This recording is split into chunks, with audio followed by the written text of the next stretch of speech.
when I was asked to do this, Heather Moorhead asked me, she may rest in peace after this, I may not, how in the world do you address this wide of a remit? What in the world, which approach am I going to take on this? And I agonized for days and days and days on how actually to get the message across, what we're actually going to say, what approach to take.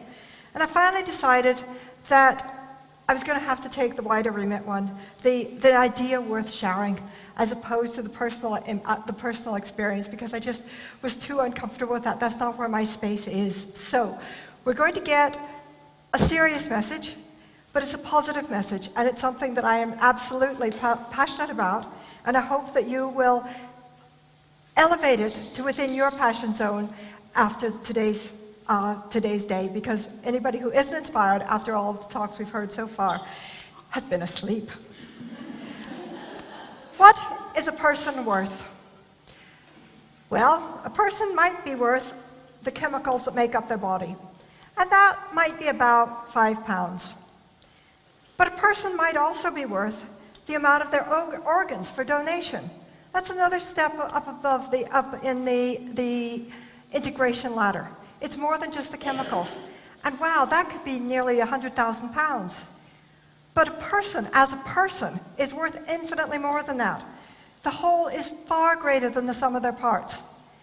But if you look at what an insurance valuation of a person is, that could be anything from £500,000 to £6 million.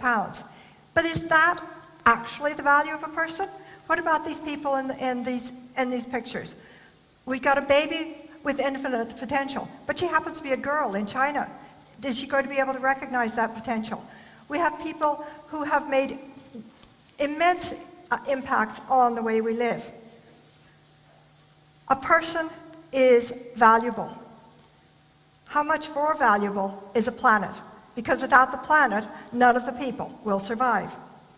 Well, again, we can look at the value of a planet in terms of the chemicals or the resources that are there. That's what we usually do. We usually look at the impact of extracting a chemical and the value of that chemical, be it a diamond or lithium or whatever. But we also need to think about the goods and services that we get out of our planet. We have to eat, we have to have drinking water, and all of that is provided by our planet.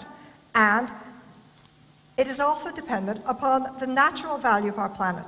Again, the whole is greater than the sum of the parts. We are not independent of our environment. No matter how urban we may be, we are dependent upon the natural environment in order to provide the goods and services and the infrastructure that makes it possible for us to survive. We have a price for everything, but not always a price that is based on its true value. Is a rhino only worth the value of its horn? 8 of them were killed just less than a week ago in Africa. That's 8 out of a population of less than 20,000.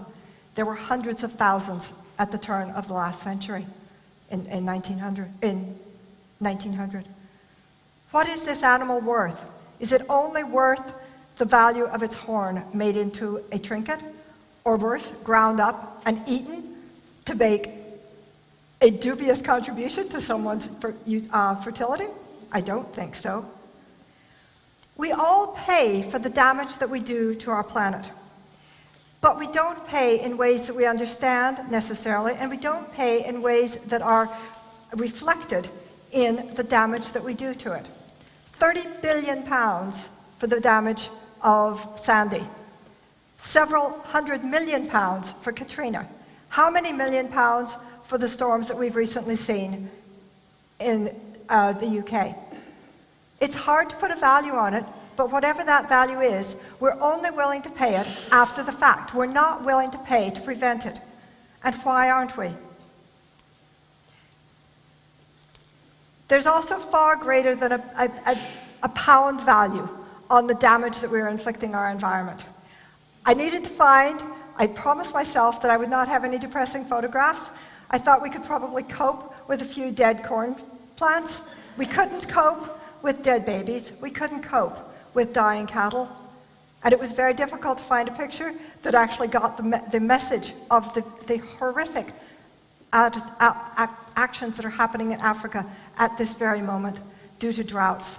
floods and droughts, all aspects of climate change, all impacted by the way we have treated our planet. I want to take a quick foray into food. We depend on it. We're dependent upon it being cheap. This has meant that we have a lot of good things. Diets have improved, fewer people are going hungry. But we also have an obesity epidemic. We also have heart disease, cancers, and waste.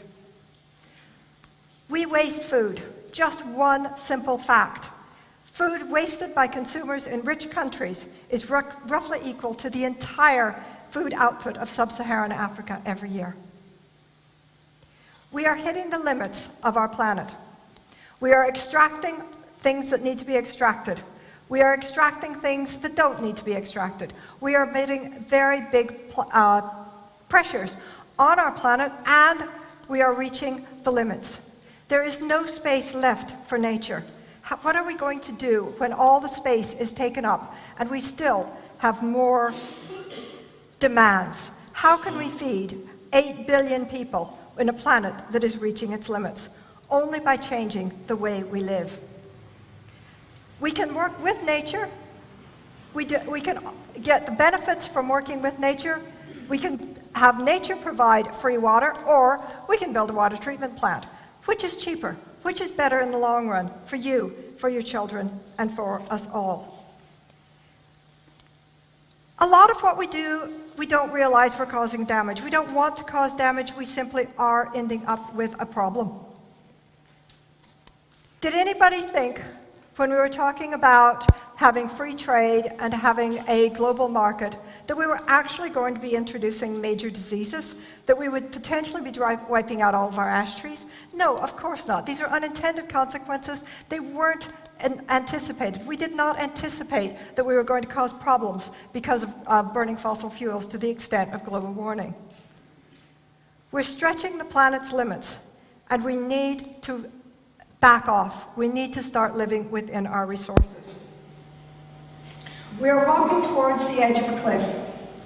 We are using up all the land that we have. There is very little land left for nature, land that is not being cultivated, and yet we are wasting about a third of all the food that is actually produced on the planet is being wasted. Some of that because of the way we harvest, some of that because of our preferences, some of that because we don't eat the remaining food.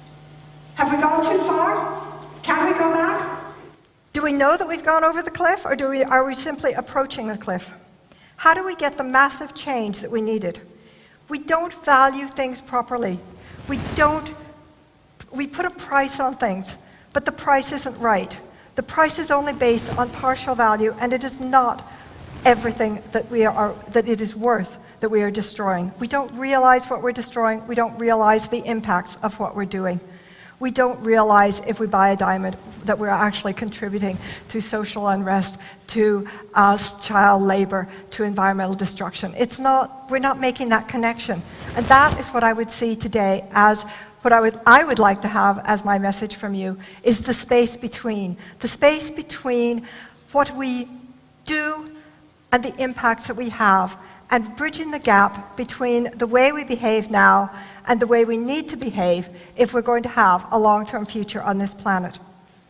There is no question that we have the intelligence, the inventiveness, the scientific knowledge, the technological ability to address all of these issues. We have it now if we put it into place.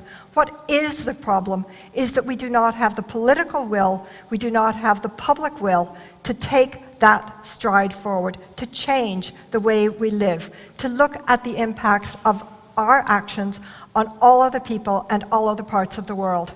And maybe we should. We are coming up to Christmas time. Maybe that is a true message for Christmas. It's not easy. We are dealing with a phase shift, but it is absolutely necessary. We need to change the way we live now to the way we all want to live tomorrow. And we've got to get it right. There's nowhere to go if we don't. Thank you.